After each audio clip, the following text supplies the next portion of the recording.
what's happening with the Republican Party. And what's going on has been, they call it a phenomena.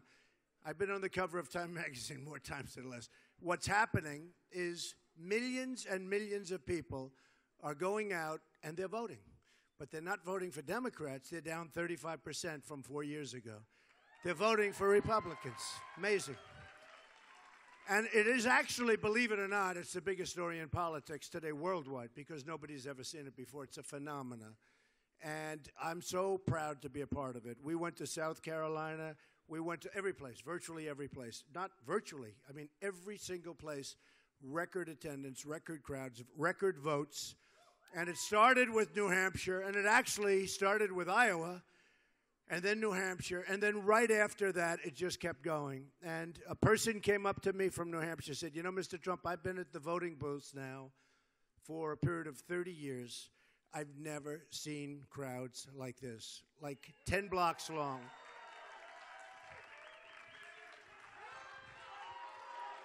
Thank you. Thank you. Thank you. And she was telling me, she said, you know, I used to have 2 people, 3 people that walk in a little bit, that walk out. Now we have people like they've never seen anything like it. And then we go to South Carolina, where, frankly, the Pope, you know about the Pope, right before we were scheduled to have the big vote, the Pope said some things about me and my people. The Pope made a statement about you, Mr. Trump. I said, no, tell me it was a good one. No, it was a bad one. It had to do with illegal immigration. He thought we should open the border. Well, that's because the Mexicans spoke to him and Mexican leadership spoke to him. But I'll tell you what, once he found out that the crime and all of the problems that are being caused, he was great the next day. But I said, will this affect my vote? But he was really great. He was fine. It worked out to be great. But we have to have a border. We have to have strong borders. We have to have the wall. We have to stop the drugs from pouring in and poisoning our society. We have to do it, and we will do it. And we will do it, and it's going to be done. And that was really the thing. I must tell you, New Hampshire was my first big vote. And it was a tremendous lopsided victory. Oh, that's okay. Don't hurt her. Don't hurt her. Don't hurt her. You know, every once in a while, we'll have a disruptor. I don't call them protests. Look at those cameras, the way they turn. It's so incredible. They never turn unless there's a protester, right? They never turn unless there's a protester. You know, I go, and Sarah and Pam, I go to the different places, and sometimes we fill up stadiums, like in Dallas, and I'll go back, I'll call my wife. I'll say, how was it? She said, was it a big crowd? I say, look, let me just tell you, it was massive. But unless there's a protester, they never turn. And I thought they physically couldn't turn until, it's true, until we had a protester in the back upper corner, and they looked like pretzels, those cameras. They could turn. I've never seen anything like it. So anyway, hey, look, the crowds we're getting are enormous, enormous. And we just got back from North Carolina, which is an amazing place. And I have property there. I employ a lot of people there. Boy, do I employ a lot of people in Florida, though. Wow. Wow. With Doral and Mar-a-Lago and all the clubs and the buildings that we build with Related, great company Related, and with the Desert family, Michael and Gil, all along the shore of Miami Beach. It's been a great place. But thank you. I love you, too. I love you, too. But I employ, you know, thousands and thousands of people. Just at Doral, it's way over 1,000 people. Many, many Hispanics. And do you see when I take a poll? They take a poll in Nevada, big Hispanic population. Who comes out number 1 with the Hispanics? Trump. Okay, Trump. So we love it. We love it. So what we're going to do is we're going to turn things around. The country has got a tremendous problem. We owe $19 trillion, going to $21 trillion very, very soon. It's got to be changed, folks. We make bad trade deals. Our military is being decimated. We don't have the funds for it. We don't have the funds for anything. We're way off. The country is way off. Just so you understand, we are going to build our military bigger, better, stronger than it ever was, and nobody's going to mess with us. Nobody is going to mess with us. Nobody. We're going to take care of our vets. Our vets right? Our vets are being treated terribly, so we're going to take care of our vets. Education, Common Core, a disaster, a disaster. That's education run by Washington, D.C. They can't run anything. Soon they will be able to, believe me, but right now they can't. We terminate Common Core. We bring education locally. You're going to be very happy. We'll have education through love, believe me. Obamacare is a disaster. It will be repealed and replaced as sure as you're sitting there. Repealed and replaced. Thank you. And we will have alternatives that will be so good, so much less expensive, so much better. You will actually be able to keep your doctor and to have your plan. That was the big lie of all of them, Sarah, would you say? That was the big lie. 28 times. You can keep your doctor, you can keep your plan. It was all a big lie. And Obamacare is a disaster. Premiums are going up 45, 55%, and we're just going to do something. It's going to be great. We're going to end up having great, great health care. Trust me. And I know a lot about health care. We're going to have great health care. By the way, for a fraction of the price, much less expensive. Do you see the deductibles, what's going on with deductibles? If you don't get hit by a tractor, you're near death. And you might even have to go all the way to collect. But you're near death for a long period of time. You'll never make your deductible. So forget it. We're going to have great, great health care. Okay? On the border, we're going to have strong, powerful borders. You know, if you don't have borders, you don't have a country. And we're going to have strong borders. And we're going to build a wall. It's going to be built. And who's going to pay for the wall? 100%. And by the way, I'm not kidding. You understand that. So these guys, Rubio, you know, look, here's what you have to do. When you get elected senator from any place, whether it's Florida or any place else, you got to go vote. You got to represent the people. He defrauded the people. You have to go and you have to vote in the Senate. It's called beautiful hall, beautiful building. You go to the building, you raise your hand, right vote, wrong vote. You got to vote. He's never there. He's never there. Now, I don't know where he is, but he's never there. He's weak on illegal immigration. He's very strong on amnesty. I mean, it's sort of like, I don't know how he got elected. I don't know how he got elected. How did he get elected? Can anyone tell me, please? All right. So anyway, I think it's going to end. And I have to tell you, I don't know where Chris is, but he's around here someplace. It all began up on the stage, the debates. I've had such fun with those debates. It's amazing. No, I've had such fun. I've liked the debates. But I think it's now enough with the debates. We've had enough. How many times can you be asked the same question by the same people, right? But the debates have been great. But Chris Christie went after Marco. I'm going to say with great respect, I'm not going to say little Marco. I refuse to say it, right? I refuse to say little Marco. So Chris Christie went after Marco, and I was standing like right on my podium right here, and Marco's over here. And I noticed it was unbelievable. Sweat. It was pouring.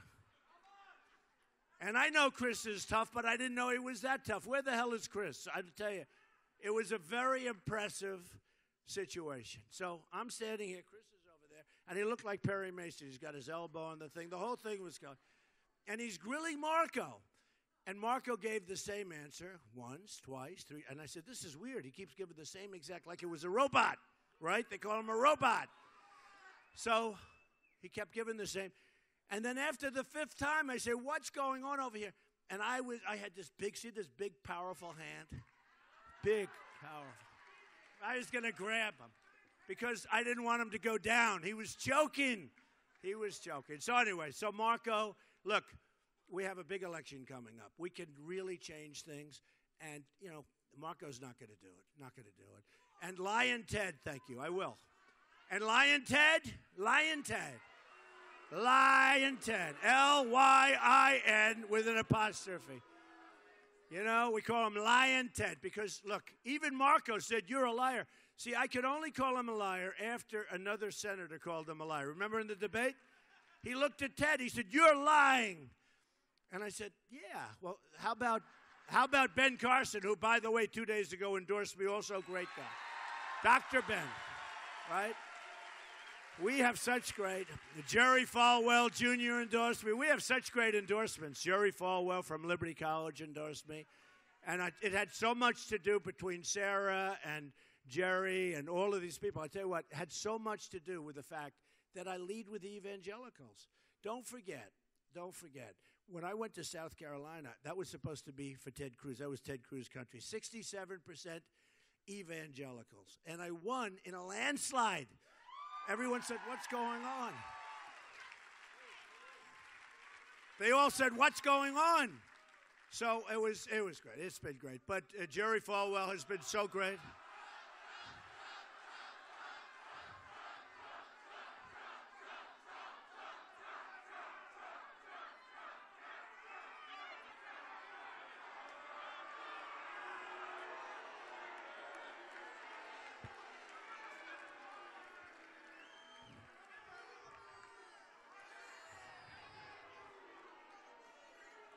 Did that guy know where he was? He was just spinning around, slowly spinning around. All right, look, that's right.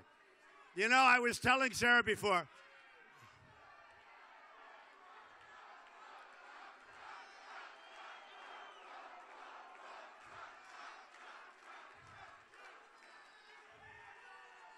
It's the same guy, folks. They took him around a long way. See, I would have taken him from there out that door. They took him from there out that door. I don't get that. I don't get that.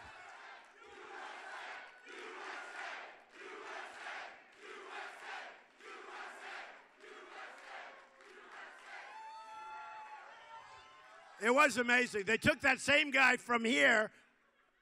Next time, bring him out that door. Don't bring him around the whole building. Poor guy doesn't know where the hell he is. He's spinning around. But, you know, it's interesting because this morning I was watching, and how many people have really been hurt during this whole thing?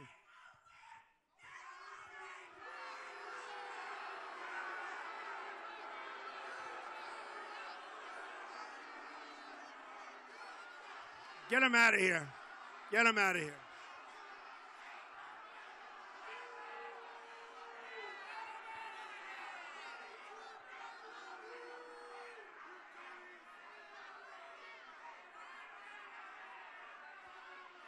She'll never be a movie star.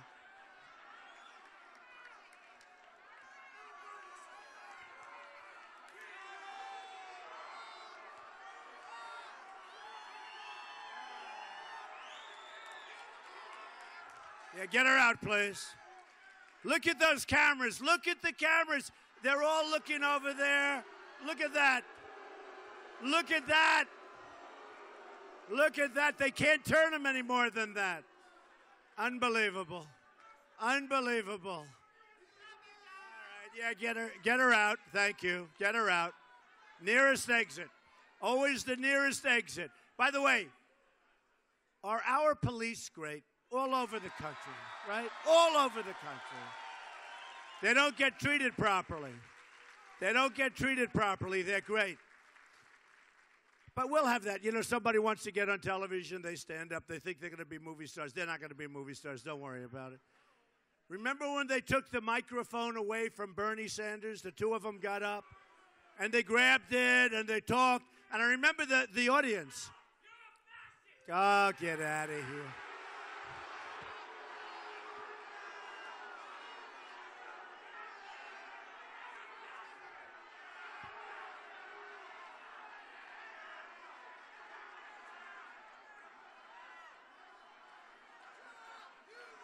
These people are crazy. They're crazy. I didn't know this happened in Tampa. I love Tampa. I didn't know this happened. All right. They'll go home. They'll go home to their moms soon, and they'll get. Let me ask you. You know, I don't want to ruin somebody's life, but do we prosecute somebody like that or not? You know, it's on their card forever. I don't know. It seems harsh. It seems harsh, but we're trying to be nice. You know, we're trying to be nice. You know, we had cases where, in a couple of cases, big stadiums loaded up with people, and these guys were loud. One guy sounded like Luciano Pavarotti. He had the greatest voice. I said, I could make that guy an opera singer, but he's got the wrong attitude in life. So he starts screaming, and he starts swinging and hitting people. When the people hit back, which was very appropriate, he was a big, strong guy, they sat there, they hit back. The next day it was, Trump's people are rough. It's terrible. It's terrible. So we're going to get things changed, folks. We're going to take back our country. We're going to take back our country. We're going to bring it back.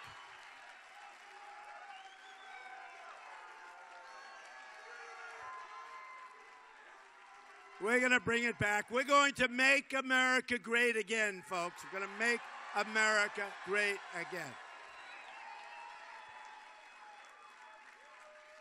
So, but you know, with all of this, with thousands of people, and this is this intimate room, but they sent away over 5,000 people, so congratulations, you did a good job. I mean, they'll tell you, the press will tell you, in North Carolina, we did a little circle, and we probably had 1,500 people in the room, but they sent away 10,000 people, which is terrible in one sense. In fact, I said, I'm going to go back, and I'm going to take care of those people, because we have to, no, seriously. We'll get a big, large auditorium. And we'll take care of the people in Tampa that got sent away, too. Although some of them, many of them are outside listening on the speakers, right? They're out there listening. I love you, too, man. I love you, too. So what we're going to do, and we're going to take some questions right after this. So what we're going to do is we have the greatest traders and greatest businessmen in the world. You know, we're losing $505 billion with China a year, right? Trade imbalances. It's like a one-way street. We rebuilt China. And I love China. They've treated me great. I've made a lot of money with China. I have the largest bank in the world as a tenant of mine in Manhattan. It's from China. I do a lot of business, sell condos. I have the Bank of America building in San Francisco, big chunk of it. That's from China. I mean, so much with China. You can do great with China. And I'm not blaming China. China's outsmarting us 100 to 1, 1,000 to 1. But I'm not blaming China. I think it's great what they're doing. But I'm blaming our people for not knowing what the hell is going on. Because we can't continue to go on like this. And remember this. Remember this. Oh, vote Trump. Oh, okay.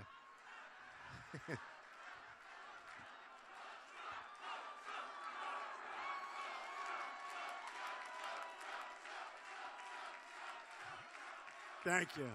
See? I thought he was a disruptor. He's a friend.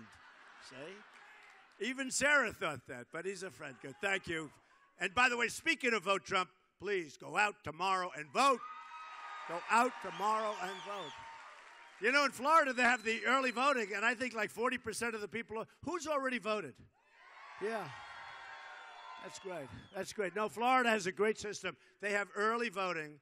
And it's a great system. It's a good way of doing it, actually, if you could do it. And you know, I hear you're pretty tough. You know, in some places you can vote 19 times. Nobody knows the difference. You know, in some places you're not allowed to have a card with your picture on it because they say it's discriminatory. I mean, little things like that. So anyway, so here's the story. We're going to make great deals. We're going to make great deals. When one of the people walked off the stage recently, and they said, "You're never going to build a wall." I said, "Of course we're going to build a wall. Why wouldn't we build a wall?" The Great Wall of China is 13,000 miles long. We need 1,000 miles. It's actually 2,000, but we have natural borders. We have natural protection. We need 1,000. So we have 13,000. We need 1,000. To the best of my knowledge, they didn't have Caterpillar tractors 2,000 years ago. Do you agree? And this is a serious wall. The Great Wall of China is a serious wall. So we're going to build the wall. Then they say to me, but you'll never, ever be able to get Mexico to pay for it. Well, when you hear that there's an imbalance of $58 million and $58 billion a year, it's easy to get them to pay. The wall's going to cost $10 billion. You have the imbalance of $58 billion. That sort of means, not 100%, but it sort of means that's what we're losing in terms of trade. In other words, we have that imbalance. Let me tell you something. When you can't get them to give you 10 and they're doing 58, you're a very, very bad negotiator, folks, okay? Very bad. Now, Vicente Fox, the past president, he was angry. He was on television about a week ago, and he was with that particular crew right there. Boy, look at all those red lights. Look at those red lights that are on. So many red lights. He was with that crew right there, and he was angry, the ex-president of Mexico. So here's what happens. He was angry because he said, we're not going to pay for that you-know-what wall. And he used a horrible word, the worst word, right? He threw out, they said it on television, so I think I can say it, the F-bomb. Okay? He threw out the F-bomb. Nobody cared. If I would have said the F-bomb on television, I would have been given the electric chair. Do you agree? Would have been over. And his anger was incredible. He said, there's no way we're going to pay. Well, first of all, we made a lot of progress because 2 years ago he said, there's no way we're going to build the wall. So now he agrees that the wall's going to be built. Big difference. So we made, but the anger, and it wasn't the anger about the wall. It was really the anger that we would be telling them what's going to happen. We don't tell anybody what's going to happen. We don't negotiate it. They get everything they want, whether it's Mexico or Vietnam or India or any country, China, Japan. Japan sends the cars in by the millions. You want to see imbalance. We send them practically nothing. They send us millions of cars. We send them like nothing. It's a one-way street. Let me just tell you, let me give you the good news. We have all the cards. We have all the cards because we're the money pot. We rebuilt China. What China did to us is the single greatest theft in the history of the world. I mean it. And I say it with respect for China. I'm not angry at China. I'm angry at our leaders for not knowing what the hell they're doing. That's what I'm angry at. So we're going to make great trade deals, and we're going to bring our jobs back into this country. We're going to bring jobs back. And I'm going to have Apple, as sure as you're sitting there, and I know they can't open up the iPhone and all that stuff, and, you know, I personally think that as far as I'm concerned, we have a terrorist. We had these two people radicalized. They killed 14 people that they knew very well. They gave them a baby shower, and then they went in and they killed them. Give me a break. There's something very bad. We have to be very smart. We have to be very vigilant. But we can't find out anything from their phone. So even when it comes to horrible terror, we'd probably learn something from that phone because we'll find out who else knew about this, right? If nothing else. Who else knew about it? But for some nice amorphous reason, they don't want to do that. So we'll see what happens. But let me just tell you, Apple and other companies are going to start building their products in the United States. It's going to happen. It's going to happen. And that's going to happen, by the way. And, you know, you would think, now, they really do it because they have the money, you know, they manipulate their currency. And nobody in history has done it like China. They're like grand chess masters. The devaluation of their currency is incredible, the way they do it. And they always wait for bad news in the United States. Like there's a tragedy. Big news, they devaluate. They never do it when everything's smooth because our government should never let them do that because that's like cheating. And what they're doing is they're taking away business from all of our companies, and they're taking away business and jobs. They're sucking them out. Every time they devalue, they're sucking out our jobs, and they're sucking out our money. And we are not going to let it happen anymore, folks. We're not going to let it happen. You know,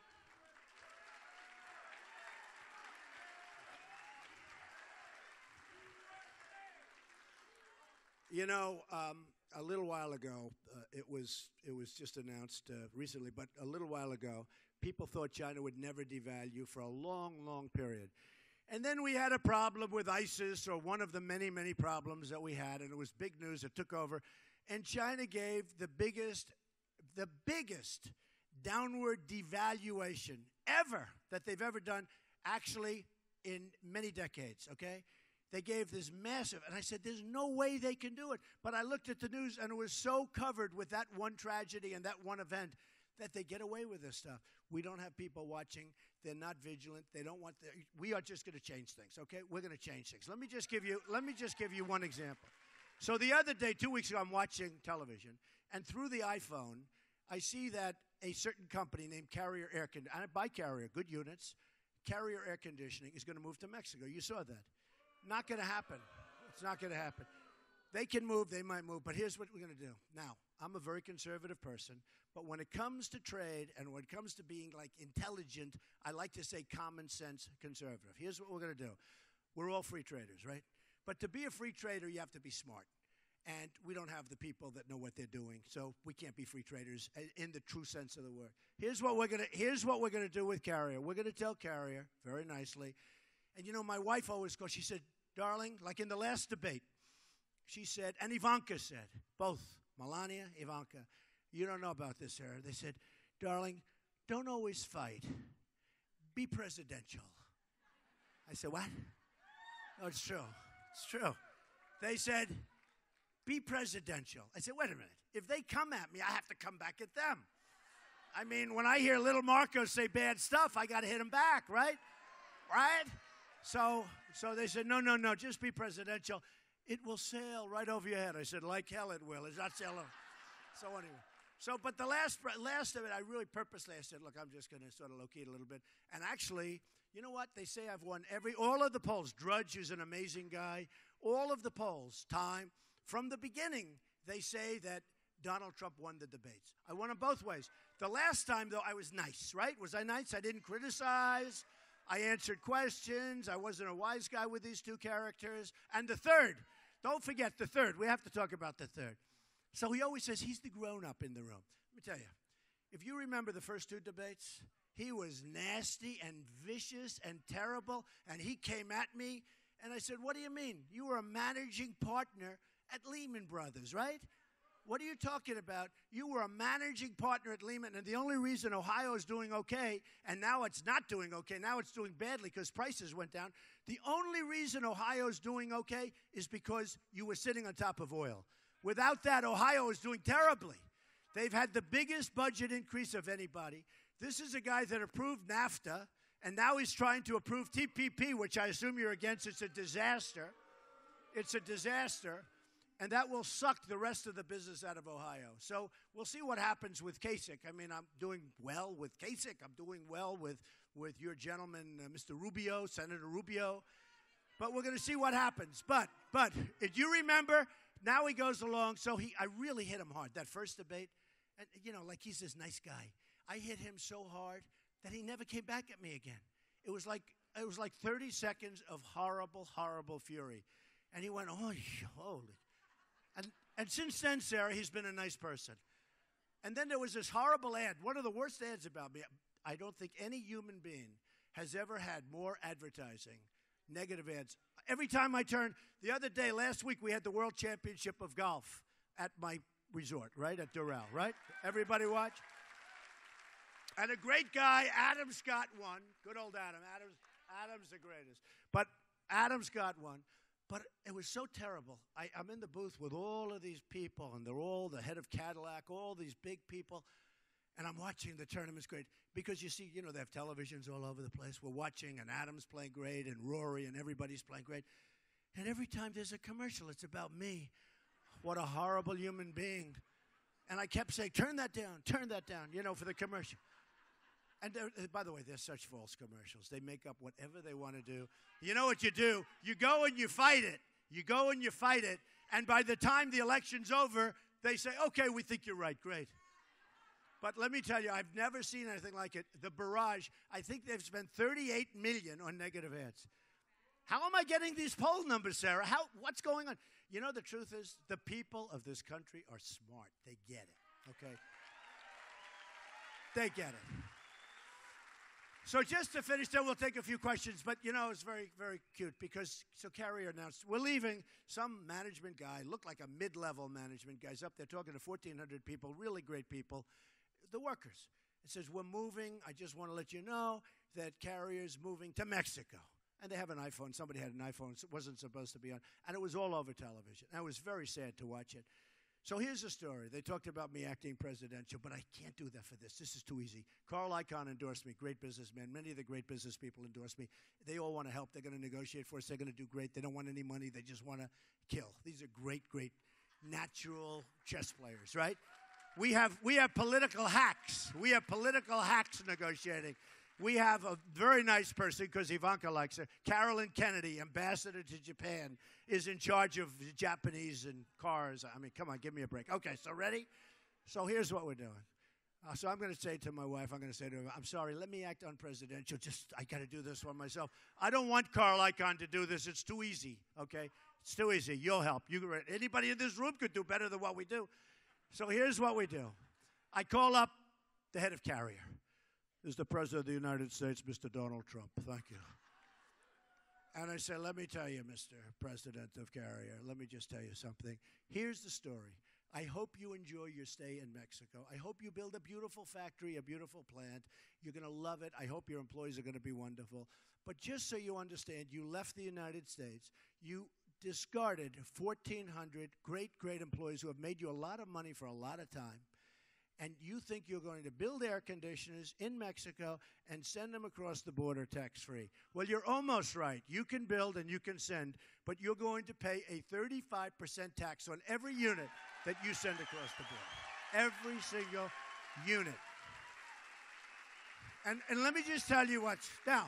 Now, and Sarah will tell you this, it's not that conservative to say that, but we have no choice. We have no choice.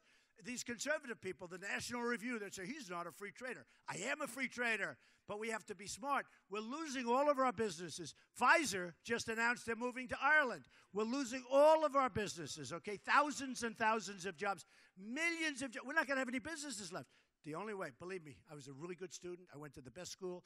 This is the only way to do it. Here's what you do. You're going to charge a tax. And the tax, when they leave and they want to build and they're going to send, you're going to pay 35% tax. But two things are going to happen. One of two things. Number one, they're not going to leave. And number two, if they do leave, they're going to pay us a hell of a lot of money. Okay? It's very simple.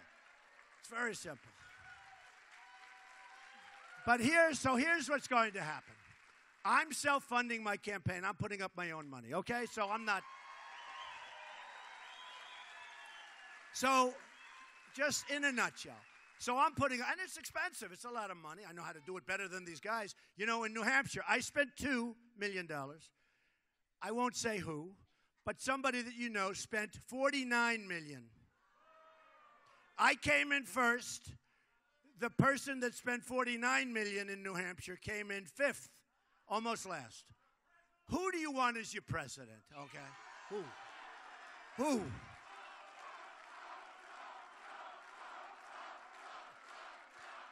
So here's what happens. So in Washington, you have lobbyists, and they have, emblazoned on their forehead, like Mike Tyson, who also endorsed me, Iron Mike. I love Iron Mike. What's the greatest expression ever? Everybody has a plan until they get punched in the face. That was Mike Tyson. How are you going to fight Mike? Well, I'm going to weave and I'm going to bob. And he said, that's true. They're going to weave and the bob until they get punched, and then all of a sudden, they're not weaving and they're not bobbing. It's one of the great expressions. Actually, Mike Tyson did endorse me, and I like that endorsement. I think it's great. I like that endorsement. But here's the story. So, emblazoned on their forehead, it says Rubio, or it says Lion Ted, or it says something, right? It's right there, grained like it was from a steer. Boom, forehead, Rubio. These are lobbyists. These are guys that raise money for them, lots of money. So when you want to get Rubio, you hire a certain guy. They're guys. I mean, there are probably 5 of them, 10 of them, 15 of them, 1 of them. But you go, you pay him a lot of money, he'll get you. So here's what happens. They will call the Rubio guy, they'll call this one, they'll call Kasich guy, and 100% nothing will happen. With me, I'm not taking any of their money. I couldn't care less. I know half of them anyway, but I don't want to. You know who I'm working for? I'm working for you. I'm working for you. That's who I'm working for. I'm not doing that. Believe me, I didn't need this. I like Mar-a-Lago. I don't see Mar-a-Lago anymore. I don't see anything anymore. I'm going around all over the place. This is not the easiest thing to do. And I could have had a nice, soft life, and instead I'm doing this, but I'm doing it because I want to put back. No, I want to put back.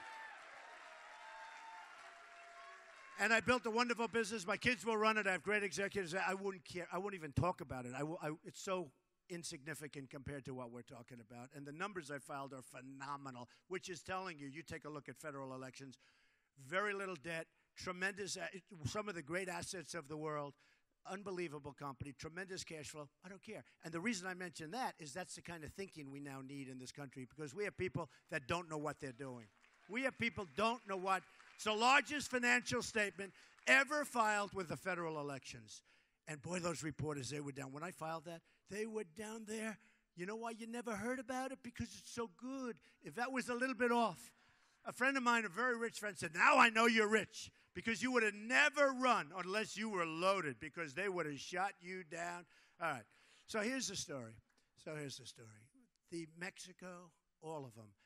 What's going to happen is Carrier's going to call, and he's going to try, and it's not going to work with me. Going to work with the others, not going to work with me. I'll get a call. 24 hours, head of Carrier. Mr. President, we've decided we are not leaving the United States. Thank you, sir. That's what's going to happen. 100%. 100%. Now, I'll be criticized by conservatives. Remember Jeb Bush used to go, he is not a conservative. He is not a conservative. I'm a conservative, but like I'm a smart person. We're getting ripped. Our country's we're losing all our jobs. We're losing all our businesses. We're not letting it happen anymore, folks, okay? We're not going to let it happen. So here's the story. So just like that, same thing with Ford. Ford is spending $2.5 billion on an auto plant. They're closing up in Ohio, a big plant. They're closing up in other places. But I was just in Ohio. I was in Cleveland. And they said, oh, this is terrible. So many companies are leaving the area. They're leaving Ohio. Where are they going? Let me guess, they're going to Mexico. Now, they go other places, but a lot of it's Mexico. Mexico is the new China, smaller version, okay? Mexico is taking our businesses, folks, and we don't even know what's happening. So they're killing us on the border, and they're taking our businesses. Not going to happen anymore, okay? Okay, let's have some questions. Few questions. Give me a nice one. A nice, good. Give me a nice question. Go ahead. This guy, good-looking kid. Go ahead. Speak up. Sorry about that. I'm 18 years old. Wow. I work at Salt Life in St. Augustine. I live on my own. I'm a very hardworking student. I'm Good. still in high school. My question's on the border. A lot of Americans are lazy, and a lot of Americans do not want to work. That is an issue that we do have in this issue that we do have in this country, which is prolonging where we have foreigners coming in and, taking over our jobs. Who's going to build the border? We have Americans that don't want to. No, we have Americans. I'll tell you, honestly, I'll tell you what. No, it's not that Americans don't want to work. They're not given the incentive. They want to work, and they want to make money, and they want to be successful. We're going to let them do that. We're going to let them do that. You know, one of the reasons everyone says, oh, Trump with the Mexicans. The Mexicans love me. Yesterday, I made a speech, and there were a lot of Hispanics in the audience. I say, do the Hispanics love me? They went crazy. In fact, I brought one of them upstage. He said, legals love Trump. The legals. Because the illegals come in, they take away their houses, they take away their jobs. No. You're right about part of your question, but here's the story. People do want to work. But they want to work and they want to make a lot of money. They want to be rich. They want to buy a nicer house. They want to take care of their family with health care. They want to take care of education for their kids. You watch. And that wall will go up like magic. You know, in Washington, from the Obama administration, one of the most, I think the hottest piece of property, GSA, the government services, right? The GSA had put up for sale the old post office on Pennsylvania Avenue, one of the great buildings of this country. And everybody bid. I hear they had over 100 bids, but they broke it down to 10. And they only wanted the 10 most financially strong, because I want to make sure it gets done, not that it's half done and it stays there for the next 20 years. And I was brought into the final four, and then ultimately I got it. And we're building a magnificent hotel. We're 1.5 years ahead of schedule and way under budget, even though I've upped the hotel a lot. All marble, I mean, it's the best. People are so excited. People want to work. We have unbelievable workers. And by the way, then the Washington Post went over, and they said, oh, do we have illegals working the hotel? Believe me, I go E-Verify, I do it. And they see people coming out, and they look like workers. I don't have a comment. Oh, you must be illegal. You have no idea. They did a story about me, and I am so careful with all my stuff, but I am so careful with that building sitting on Pennsylvania Avenue. Now, we're going to be opening in September of this year. It was supposed to open actually in September of 2 years from now. So we're only 2 years ahead. I don't even like to say that I'm 2 years ahead of schedule. I am actually 2 years ahead. I don't like to say it. You know why?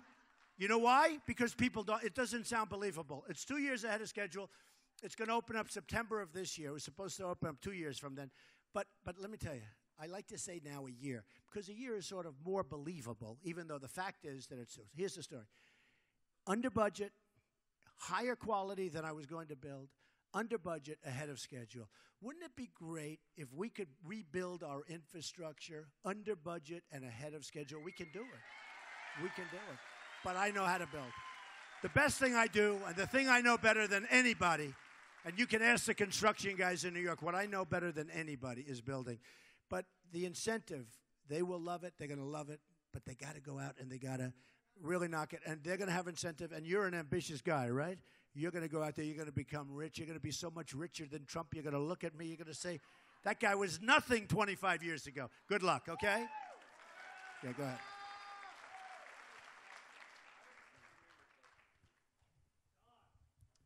I have a Second Amendment question.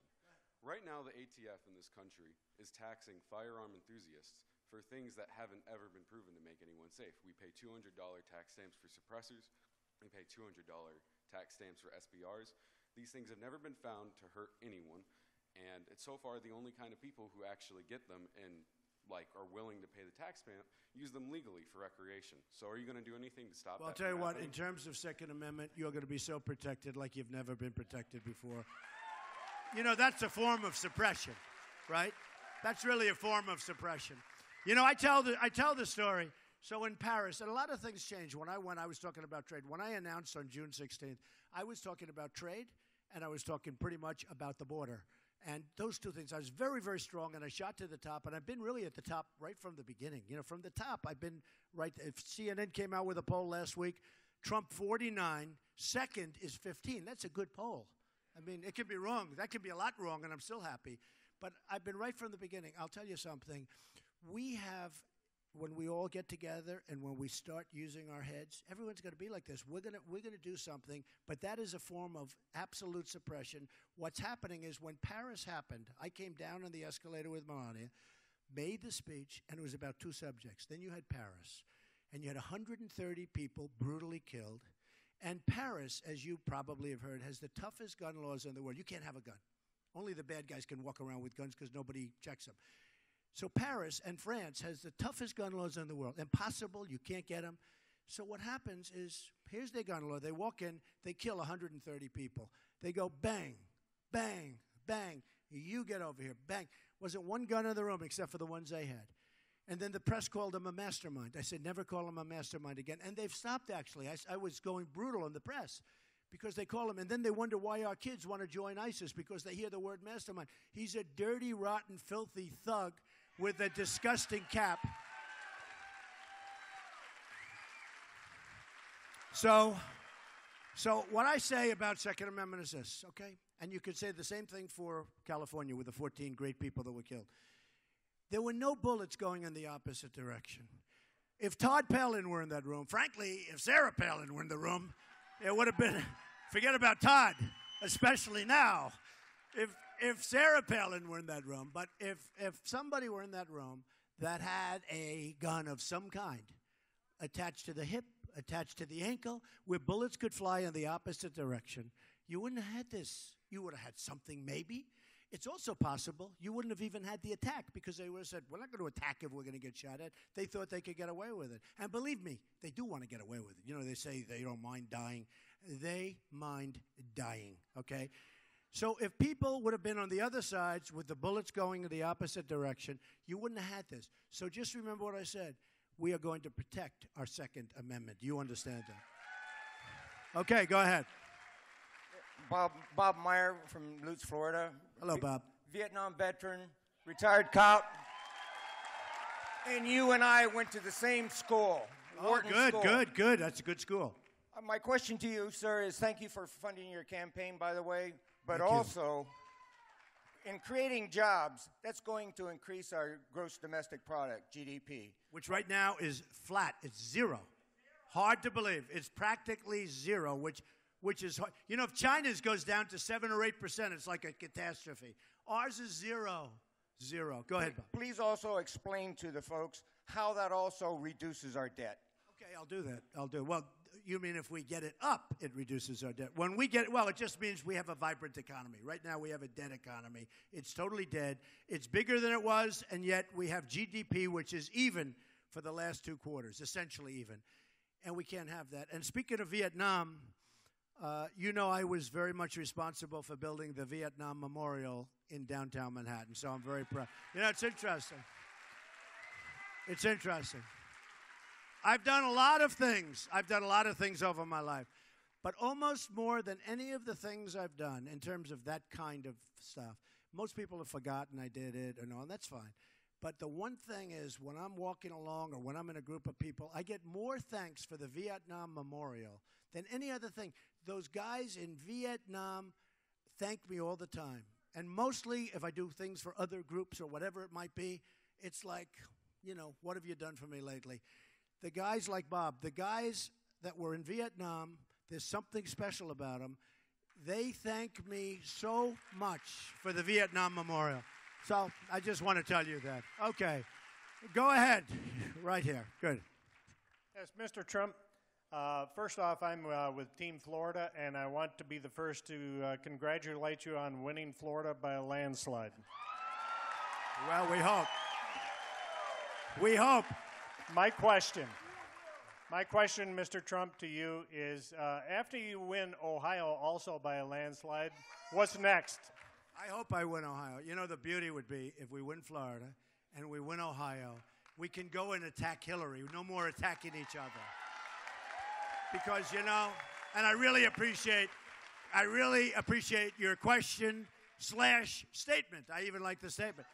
But if we win Ohio and if we win Florida, then everybody agrees, every one of these guys, that it's pretty much over. And then I can focus on Hillary, because that's what I really want to focus on. The Republican Party has to come together. You know, if we don't win, you have some of these people, they're angry people because they're not used to this. One of the reasons they don't like me running is because I don't want their money. And unless they give me money or unless they give somebody money, they don't have control. They lose control. It's a problem. No, it's true. It's very simple. So one of these people, you know, and I know the people, and they tell me. I had one guy come in, wants to give me $10 million, right? So I say, I don't want the money. And this is hard for me because I say, like, you know, I've always, my whole life, Sarah, I take money. Whether it's $10, $20, or $2, I take it.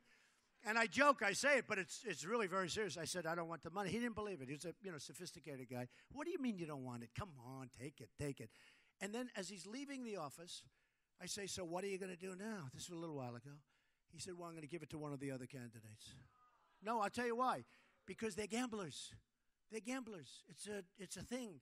These people are gamblers. They're big-time players. They're gamblers. They want to give it to somebody. I said, but I can save you 10. I don't want your money, and you're my friend. I say, Don, I got to give the money. I'm telling you, you probably never heard that before. Have you ever heard that before, Sarah? They're gamblers, okay? They're addicted gamblers. So here's the story. We have to bring our party together. If we bring our party together, we're going to win in a landslide. We're going to win states. I'm going to win states. You know, I had a big victory in Michigan. Kasich said he's going to win Michigan. Kasich moved, listen to this, your governor of Ohio. He literally moved to New Hampshire. He was there for almost a year. Every day, another town meeting, everything. He's going to win New Hampshire. I won in a landslide. Then he moved to South Carolina. He's going to win in a landslide. It's going to be unbelievable, his victory. He lost. Then he moved to Michigan, his adjoining state, right next to Ohio. He said, I'm going to win. And I thought he said that if I don't win in Michigan, I'm dropping out. That's it. Well, I killed him in Michigan. I won in a landslide, right? I win all landslides. I like landslides. And now I got to fight him again in Ohio, and he hasn't done a good job in Ohio, and you're going to lose all your industry in Ohio, and TPP is going to take it away. You better be careful, because Ohio is in big trouble, because the oil, which saved you, is not going to save you anymore, so you got to vote for Trump. Okay, but let's go. Give me a question. Go ahead. Give me a shout it out. Just shout it out. My name's Brandon. I'm currently a high school student suffering through Common Core, which is a terrible program. Whoa, I love this guy. Terrible, terrible I program. knew he was a good one. So, Mr. Trump, my question to you is, how are you going to fix the failing education system in this country? Because we're number 30 in the world. That's right. Oh, he listens well. He listens well. Okay. Well, as I said, Common Core is gone. We're going to bring it locally. We're going to have all of your great teachers locally, your parents working, your aunts, your uncles. You're going to have such great education in this country. And honestly, we have the money there, but we're not going to have to use it all. It's going to be much less expensive, and we're going to free up that whole D.C. thing so we can think about a lot of other good things, okay? Like maybe office buildings that are going to pay rent and lots of other things, okay? Okay, thanks. Go ahead, sir. Yes, welcome to Tampa, Mr. Trump. My name is Tim Urban, and I am a retired public school principal. That's a tough act to follow there. Oh, he did a good job. You did. better work, He sure Tim. did. You better work. I'm also a former Zephyr Hills city councilman. So I've served the public, and I respect what you're doing. My question is this. What kind of freedom would you give charter schools as President of the United States? I like charter schools. And I can tell you, and I know they're very controversial and a lot of things, but when you get them right, they're great. And I like charter schools, and I like competition between schools where you're competing. And when you get those charter schools right, we have some of the wealthy people of New York have sponsored chartered schools, and everybody wants to get in. And I know the unions have a problem with it, and I love so many of the teachers and so many of the people, even at the heads of some of the unions, where they're really good people. But I love charter schools. Charter schools are happening. We've got to keep it happening. That's a little bit what I say about Common Core. You'll take schools that are existing, but you'll have different management. You'll have the parents involved. And I've seen a couple of cases where the parents are involved. They're doing it with incredible love, just incredible, and they're really doing a good job. Their child graduates, right? And they stay there. They want to stay. They want to do it. And they just love it because their child went there and the aunts and uncles. It is such a great system. And it's really a system. You look at China, you look at some of these places throughout the world, it's got to be localized. It's got to be localized. Remember, take a look at Sweden, take a look at Denmark, take a look at Norway. They have very tight systems in those places. In fact, New York City says we're sending people over to Norway. We want to copy the Norwegian system. So who knows? But I do like charter schools. Okay, how about one more question? Go ahead. Mr. Trump, my name is John Hart. Yes. And I'm a veteran. I have two small veteran-owned businesses that employ about 65 employees. Great. Well, as a veteran-owned business, it's a background check company, Selection.com. I have a pretty good litmus for what's going on as far as hiring it, and I don't see the growth that I've heard for the last 8 years. One of my questions is... By the way, there is no growth. There isn't. I agree. Not that you don't see it. Your eyes are beautiful. There is no growth. Absolutely. You know where the growth is? The growth is going over to other countries. The growth is not here. It is. My question as a small business owner is the tax rate for corporations has gone, in some cases, 39.5% if you're successful.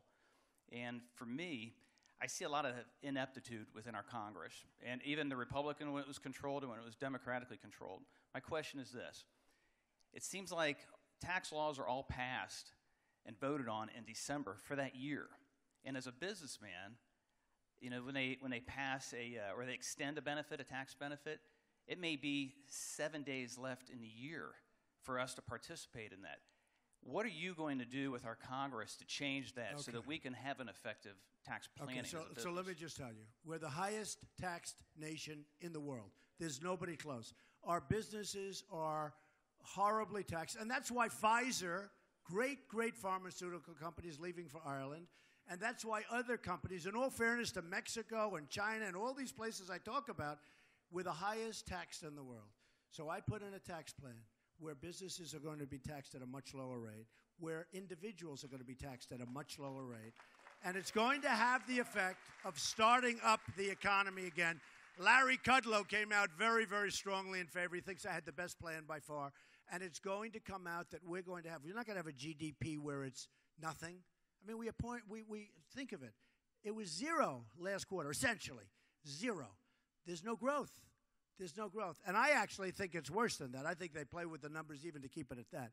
So what I've done, and you can see it on the website, donaldjtrump.com, but I put in a great tax plan. I put in a great plan for Social Security because we're leaving you Social Security as is, folks. We're bringing our jobs back. We're bringing our money back. You know, a lot of these guys, they want to cut your Social Security. They want to lower, they want to do things to your Social Security and your Medicare and your Medicaid. You can't do it. It's not fair. You've been paying into it. We're not going to do it. What we're going to do is make our country rich again. We're going to bring back all our jobs. We're going to create a great economy. So we have, right now, a wonderful tax plan. Our middle class in this country has been destroyed. It's like we don't have a middle class. Our middle class was always the backbone of the United States. The taxes are too high. You're being treated horribly. The middle class taxes are coming down. We have a very simplified code. We have 4 taxes, and taxes are way, way down. You watch what happens, and we're going to save Social Security, okay? Thank you. Great question. So I just want to thank everybody. I want to thank Sarah